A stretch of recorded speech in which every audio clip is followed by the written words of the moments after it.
two very talented local artists are Kate and her brother, John.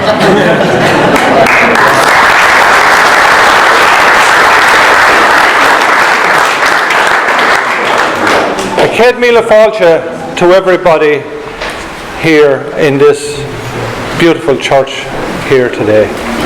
It is really a privilege for me to welcome you all here on behalf of our community. The whole event in Myshall has been a community designed, enacted and carried out by all the local groups in the community. I would like to say a special word of thanks to all our partners in the community that helped make this day a success. I think they deserve a round of applause.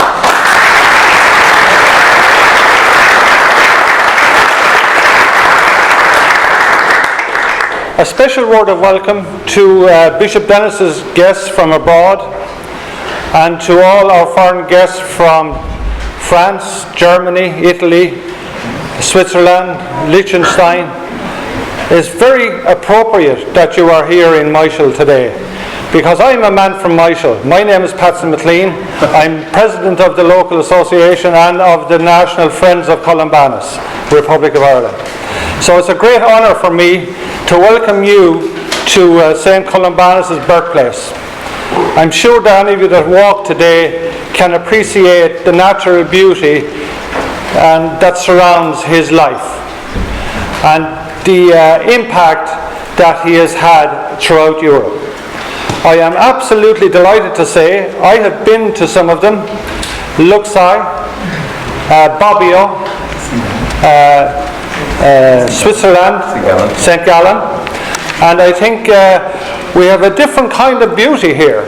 And in terms of biodiversity and preserving the countryside, we have a serious commitment to do that here as well. And it gives me great pleasure that the day is so beautiful and that we can enjoy that countryside. A very unusual comment was passed during the week. We had canvassed some motorbikers to know would they join in the celebration here this weekend. And one of them said, but sure, he didn't drive motorbikes in those days. And how right, but he had no idea that this was that he was the patron saint of motorbikes. And we had Bishop Dennis who blessed the motorbikes, and it was very appropriate. Thank you very much.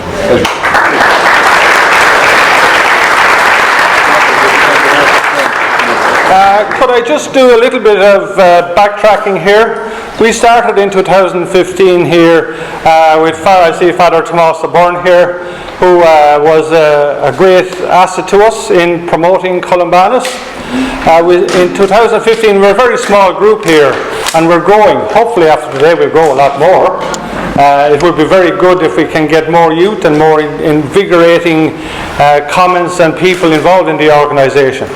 But fundamental to our success here, Carlow County Council have been a huge player in promoting Columbanus, and I'd like to thank them very sincerely for their support down through the years.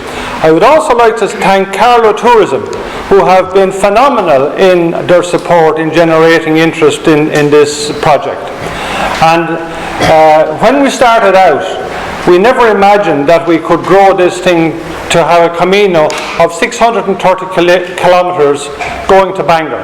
And I'd like to say a special word to our Northern Ireland friends who are with us here today. We're delighted to have you.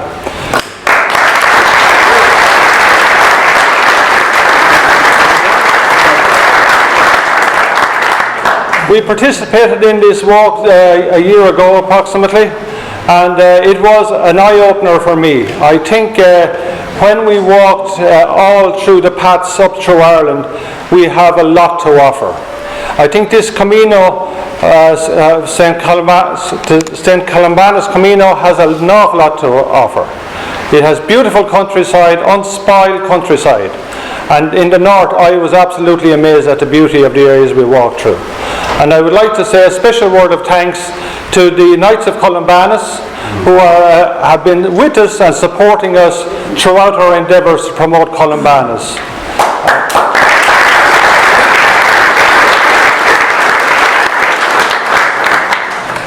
we have all got a lot of partners, and our fellow county councils up the route, we're all the time trying to get them to buy in and add more to the concept of the Camino.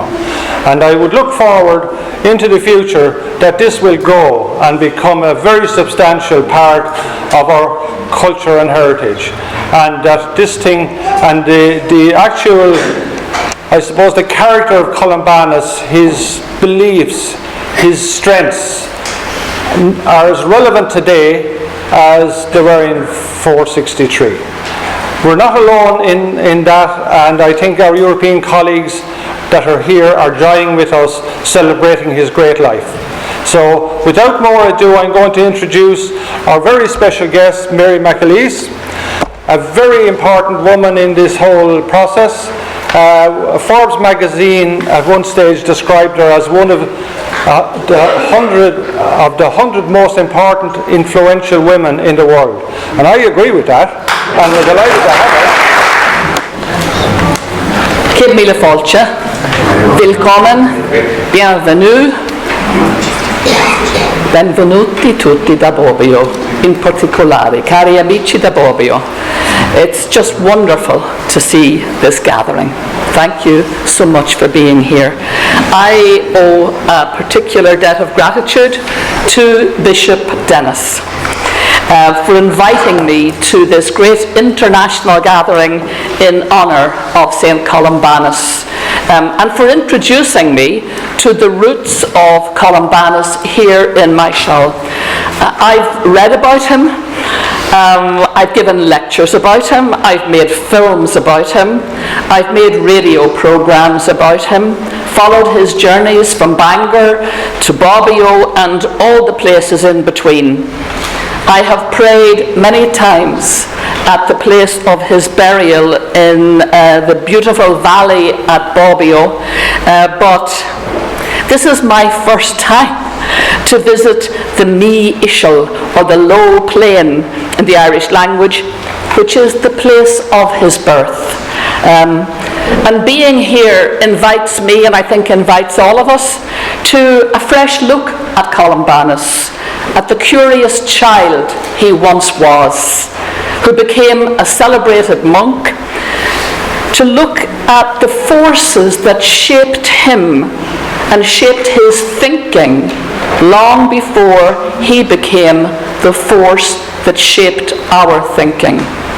The man who helped found the legend of Ireland as a land of saints and scholars, he wasn't Myshall's first saint. He wasn't its first scholar. The man who founded monasteries across Europe was not the first man in Myshall to follow, or from Myshall, to found a monastery. 70 years before him, the legendary Finian was also born here. His name is associated with the founding of Clonard, and also, it is said, Skellig Michael. Columbanus would have grown up hearing about Finian, and a key influence on both men was the first of the Irish monks and scholars, a Meath man, St. Fortune, his name now long forgotten, but his legacy embedded in those he inspired, such as Finian, Columkill, Columbanus, say a few footballers tomorrow in Croke Park. Sorry, Donegal. And many more whose holiness and scholarship gave the Irish a unique and enduring legacy to be proud of. Here in Myshall, Columbanus was known as a much-loved child.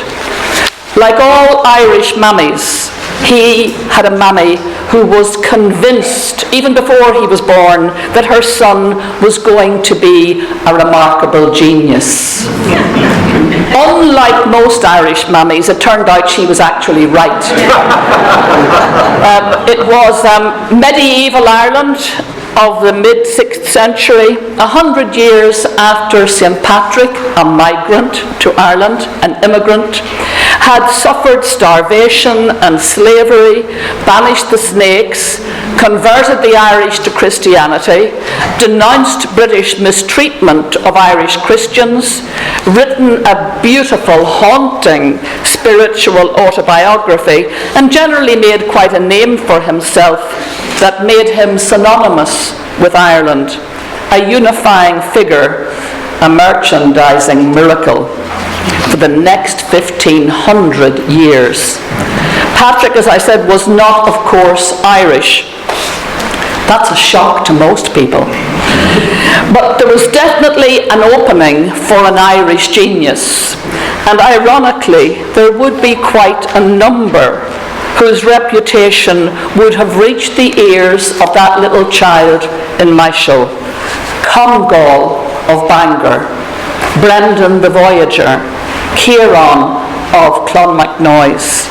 But while Patrick would become the official patron saint of Ireland, Columbanus would become the unofficial patron saint of and inspiration for what we know today as the European Union. The Ireland of Columbanus' childhood was certainly, in one place, in one way, it was a peripheral place. A small island surrounded by rough seas, no Ryanair, and having so little of value to attract the attention of the Romans, they made no effort to conquer it. By the time Columbanus was driving his parents mad with his genius, his precociousness, his legendary temper tantrums, which continued into adulthood. The Roman Empire was finished in the West, was gone, and the European mainland had descended into warring chaos, warring factions, and what became known as the Dark Ages. Ireland was not part of that. But it was not the remote backwater that some might assume. Quite the reverse. It was a place in energetic transition from its long-standing pagan ways, and remember, they would have been the ways of Columbanus' grandparents at least. Christianity was in its infancy, and Ireland was a place of very lively debate about this new religion. It was also a place of refuge, for by comparison with the rest of Europe, it was a peaceful place, a safe place. It had economic and scholarly ties throughout Europe and the Middle East. Very well-worn traffic both ways, and its young people, among them Columbanus, were hungry for new ideas, new languages, new sciences, which were brought to Ireland's shores by waves of visiting or migrating people, especially scholars who were fleeing the malignant fanaticism of the Dark Ages, of the European mainland, where books were burnt, intellectuals despised. In the scriptoria which were attached to the flourishing Irish monasteries, their books, those people, those intellectuals coming to Ireland, their books, secular and spiritual, were faithfully copied by young men who were drawn to lives of exceptional difficulty, sacrifice, privation. Why? Because they believed in a higher cause, which was, of course, the new Christian faith. Columbanus had a very comfortable home life. He had an Irish mammy. And he had status. He had opportunities to shine in the secular world. He had all of that. And much to his mother's dismay, he made a different choice. If only he had listened to his mother and stayed at home instead of joining a monastery, his genius, perhaps as a player or manager, might have led Carlow to a 6th century 5 in a row. We could be celebrating like 1500 in a row by now. But like all Irish sons, he didn't listen to his mammy. But he did listen to another woman, a local mystic, it is said, who advised him to forego, to give up romance and marriage and head for monastic life. She did the world, and possibly some woman, a considerable favour. For that career advice set the scene for a life of astonishing drama, difficulty, bravery and influence, very far from Myshall, far from Ireland, right across the continent of Europe, and not just in the Middle Ages, but across a millennium and a half of history and of religious and political thinking, right up to this moment, this present day. The beautiful Italian town of Bobbio, where Columbanus founded his last monastery and where he died, that place keeps alive his story, the story of the stranger who came among them, and they tell that story just as passionately as we keep the story of Patrick alive. To talk to Bobbio's school children is to be amazed how present Columbanus is to them. It's as if he just popped down the street for a cappuccino. Knock on the door of the local winery, as two of our audience, Joe and Catherine, did last year in Bobbio, knocked on the door, and out comes a man who speaks perfect English. His middle name is Columbanus. His father was ambassador to Italy at the outbreak of the Second World War, and as a result, he spent his childhood in neutral Ireland, in Dublin. The air Bobbio breathes holds the spiritual and intellectual imprint of Columbanus and his fellow medieval Irish monks. His story endures, and we have to wonder why. He and his companions were first and foremost, before they were anything, they were peregrini per Christo. They were pilgrims for Christ. Columbanus' faith in Christ was the driving force that allowed him, as a middle-aged monk, already very successful, a celebrated career behind him, to set out across the ocean with 12 companions in a small boat, bound for the madhouse that was Europe, where the new Christian religion was teetering on the brink of vanishing. He'd heard awful stories from the people, from the refugees who came to Ireland. He knew he was in a place of relative safety. He knew that. He knew there was no pressure on him to leave. He knew, however, he was heading into real uncertainty and trouble. And yet he went. Still he went. He faced awful hardships and enough misery to send him back to his mummy, relieved to be out of the fray, had he so wished. He didn't do that. He kept to his pilgrimage with an intense faith in the unifying force that was then and still is the great commandment to love one another. Columbanus believed with a ferocious certainty that love of one's neighbour could change the world, could bring peace out of war and harmony out of discord. More than that, he believed it wasn't just a nice idea. It was a command from God, the Creator. Not a choice, but someone had to let the people know.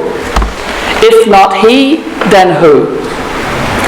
So we travelled the roads back to those medieval times of Columbanus at our peril, because they're not motorways. There is no clear signage. There are no knowable destinations. There are meandering trails that are frustrated by many faded footprints or false trails.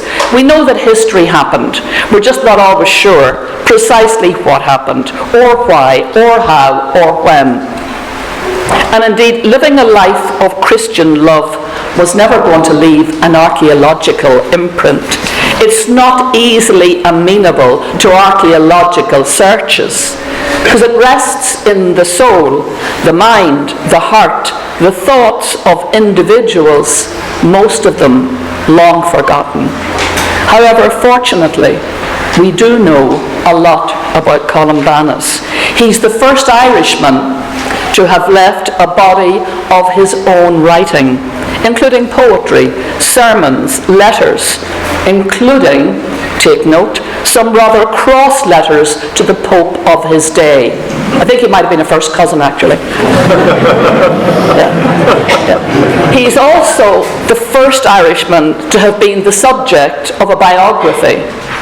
His medieval life is actually very well documented, including his often argumentative nature. He wasn't all sunshine, but also his great courage and his forward thinking.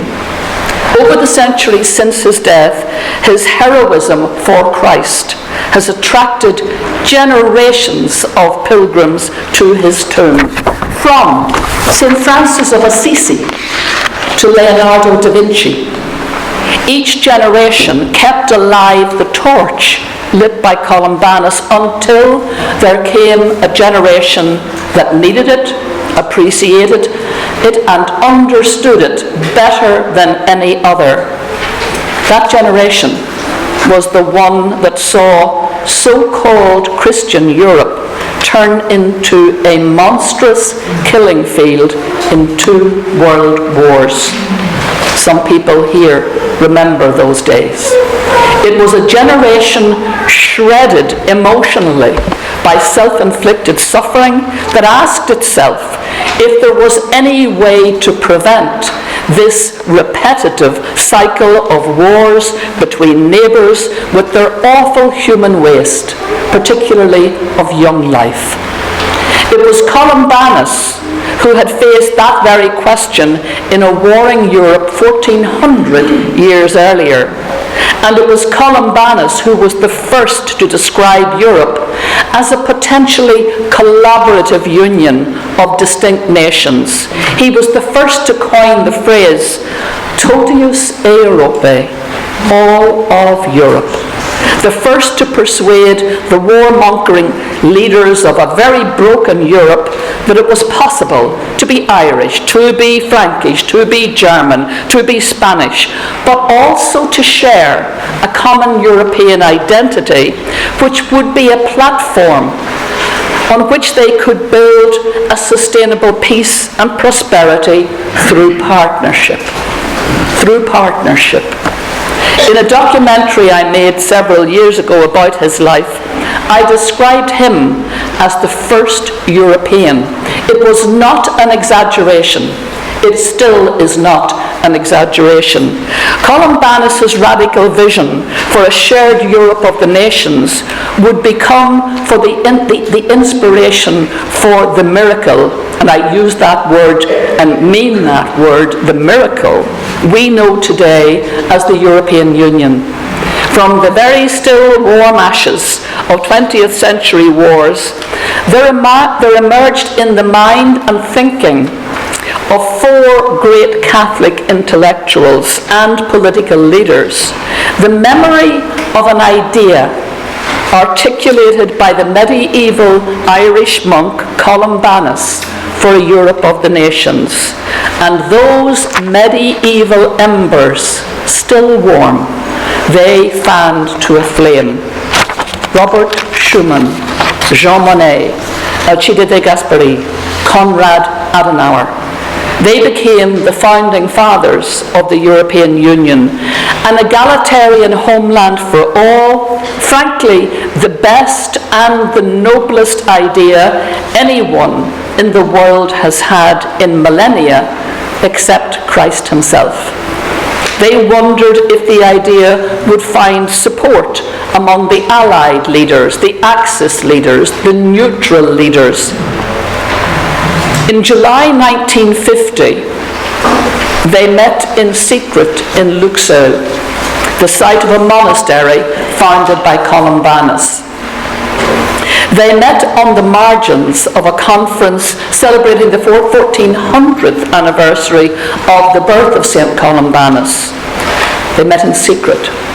Schumann describes Columbanus as having, in his words, willed and achieved a spiritual union between the principal European countries of his time. Schumann called him the patron saint of all those who now seek to build a united Europe. Myshall can say then, that's our boy, that's our Columbanus, that is the son of our soil. Among those present at that secret meeting were all the European leaders of the day, including 4 members of the then Irish government, Winston Churchill, and the papal nuncio to France. We know him. Do we know who he is? Do you know who he became? Yes. Pope John the 23rd. A few years later, he would match the historic watershed created by the European Union by convoking the Second Vatican Council and asserting that the Church was to become a garden, not a mausoleum.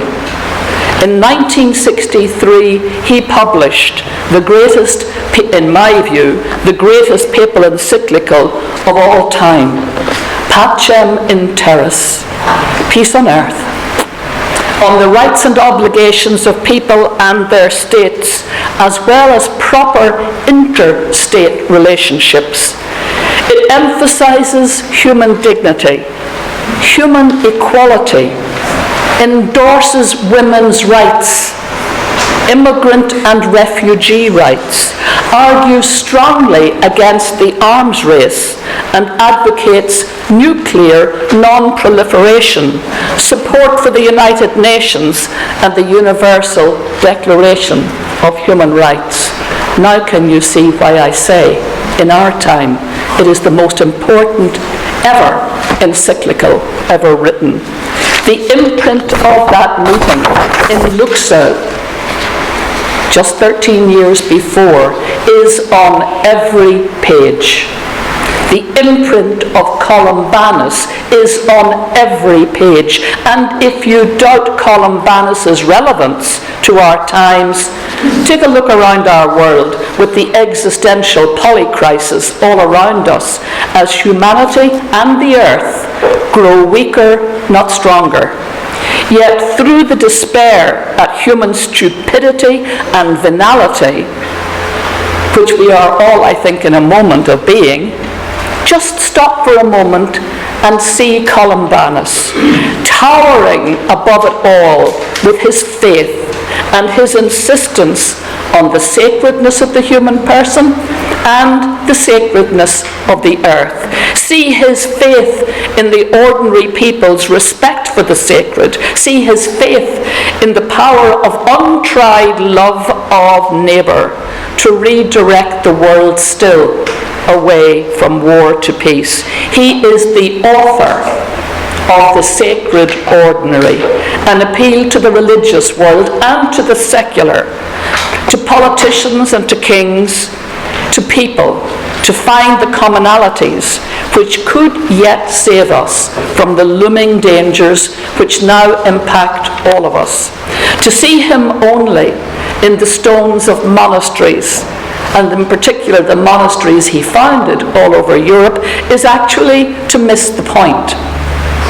The physical and intellectual legacy of his arduous pilgrimage is yet to be seen in the monasteries he founded and in the place names that honour his memory all over continental Europe. That is indisputable. But it is his life-enhancing vision of the human person and our earthly home, and its flora, and its fauna, and its people.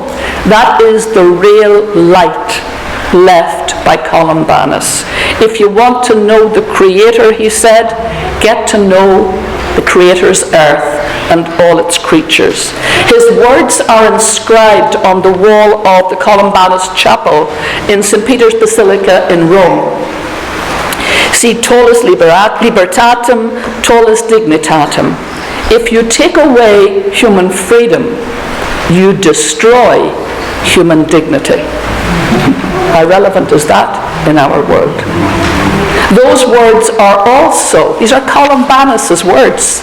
You will find them in the first article of the Charter of Fundamental Rights of the European Union, declared in the year 2000, came into force in 2009, written by Columbanus, 1400 years earlier.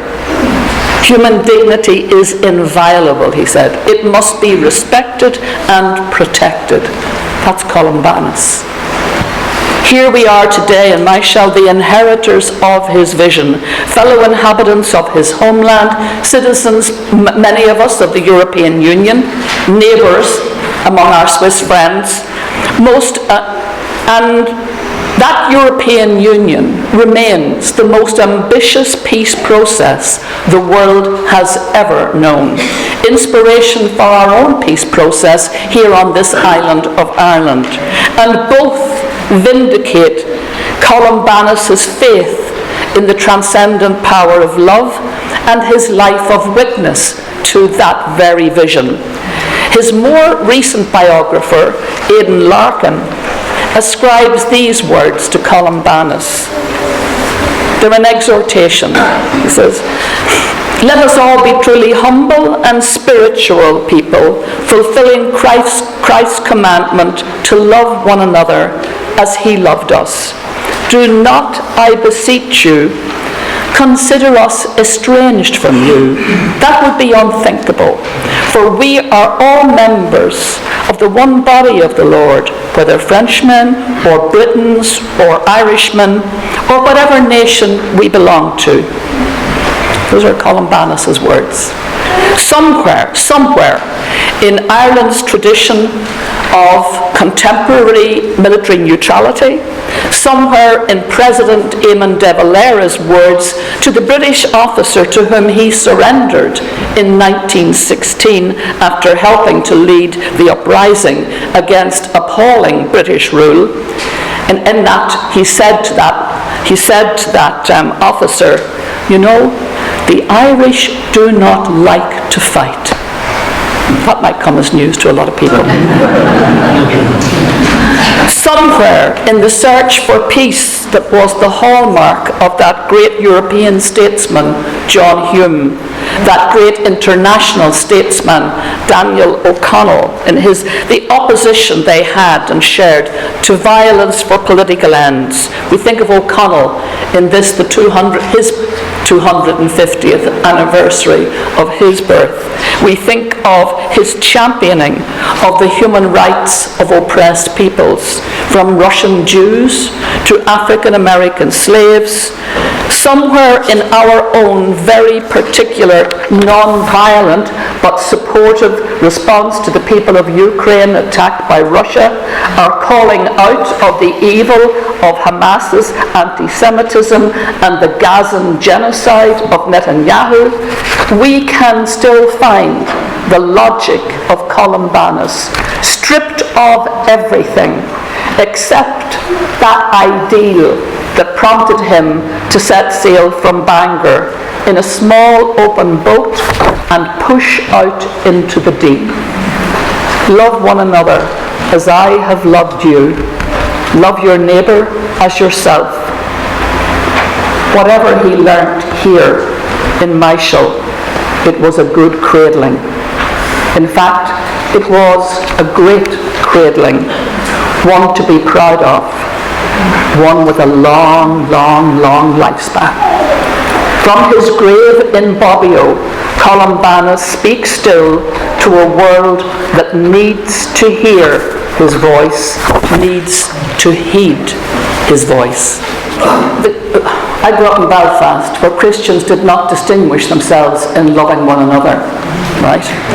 We grew up on an island where Christians did not distinguish themselves in loving one another, particularly across denominational differences. The European mainland was destroyed in 2 world wars by people who were predominantly Christian. So I have to ask myself What job did we not do? We think of Mahatma Gandhi's famous words about Christianity, great idea but not tried. And so maybe we are the generation with our education, but also facing, as we do, two massive existential crises that do not differentiate between religious and secular, between religions. We face a massive existential crisis through climate change and carelessness with this great gift that is the earth and its resources. We face a massive existential crisis with the development of warheads and missiles and all the money that will now be spent on defence, that won't be spent on education, that won't be spent on good stuff or welfare or hospitals. So I ask myself the question, that existential crisis affects all of us regardless of our colour of skin, our ethnicity, our country of origin, our faith, our lack of faith. It is an existential polycrisis, two of them in fact, that impact the entire world. How are we going to face into that? And I think Columbanus had a very simple answer to that, because he reduced a lot of the complexity of dogma and difference and vanities and not liking that crowd over there because they're not us. His attitude was, find the commonality. Find the commonality. Where is that commonality? I think it rests in two things.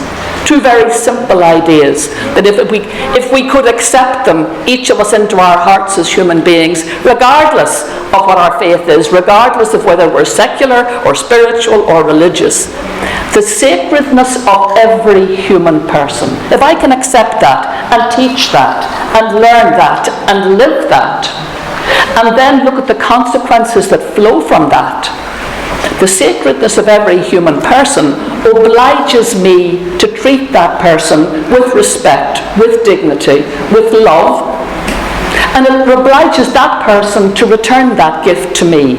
So the sacredness, what I would call the sacred ordinary, not lived at a highfalutin level, not coming from curias or hierarchies or big important documents, but coming from a lived experience of life. Everybody who ever grew up in a family, and I'm the oldest of 9, will know, as God made them, He made them different. He differentiated them, for sure. I mean, you get the first child, you write the handbook for the first child, you can throw it in the fire when the second one comes. Not to mention the 9th, who live on a different planet. So I ask myself, what uniting ideas are simple? It has to be something simple. And it is that, the sacredness of the human person and the sacredness of the earth. Each confers a responsibility on me, the individual, to treat the earth with respect. And it confers a responsibility on me to treat the people I meet with the same respect that I expect for me. And I think if we can get that message across, I think the world is hungry for it today in a way that perhaps was only really felt coming out of the Second World War. But remember then, the world still was dominated by the remnants of old empires. It's not that kind of world anymore. We look at our own country, in Ireland, where we are the most educated generation ever on the earth that we inhabit in Ireland. So I think, although we're super clever and super well read, actually I think we would understand that simplicity. Part of it, I think I saw reflected in the document Fratelli Tutti from Francis, but more importantly, the document that gave rise to Fratelli Tutti, which was a document signed between Pope Francis in 2019 in Abu Dhabi with the Grand Imam from Egypt.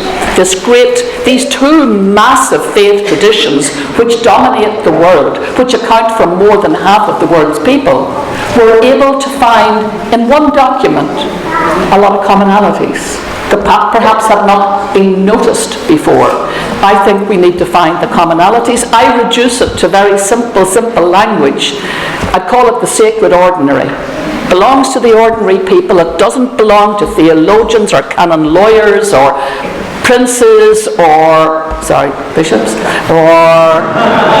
but they can be the great dispensers of it, Dennis. So it belongs to all of us by virtue of our nature, our divine nature, because the inalienable rights we talk about are conferred on us by the God who created us, and they can't be taken away by anybody, though a lot of people try. So, the sacred ordinary. That's what I would say. Reduce it. If you can tell your kids, you're sacred. That word sacred I think it's a brilliant word. Because if I say you're special, yeah, that's good. But if I say you're sacred, or something is sacred, boy, it's gone up a notch, right? It's gone up a level. I think it's a concept that we all understand in a very, very real way.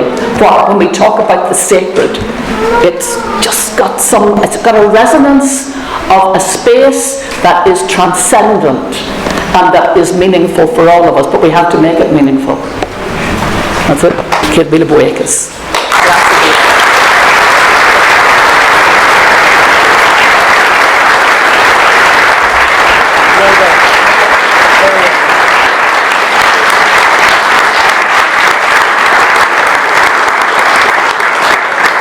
I remember, and I think all of us remember with great fondness and affection, your 14 years in the Ars Nocturne. I think particularly of how you handled the atrocity of 9/11, and you saw it as a mother. And you could see the heartbreak of a nation, because we're so close to the States in many, many ways, and many Irish people affected by that. We also remember with great absolute pride when you invited Queen Elizabeth, and she came, and the Dublin Castle dinner, and that tremendous address, and the words written on the back of an envelope were told so that she spoke in Irish. What a wonderful moment that was. How proud we were of you, and still are today.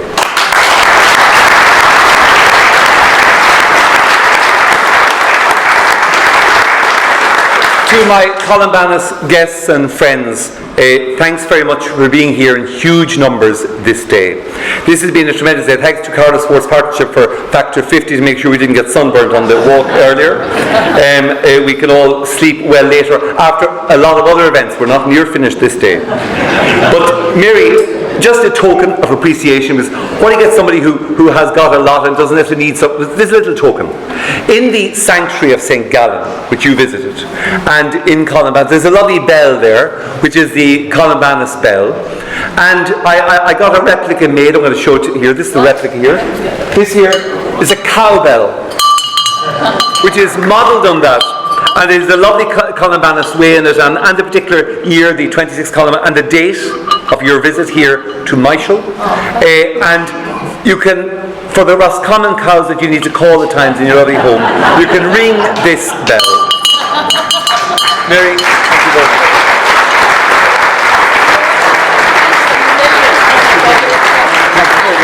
Let's go to a special picture for Twitter.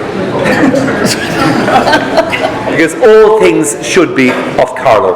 So it's particularly made there, and it promises that. So thanks very much, Mary. Thanks very much to Patsy for chairing so very well. Thanks for Pat for walking around and making sure everyone was included. And thank you all for being here in a beautiful day. God bless you all.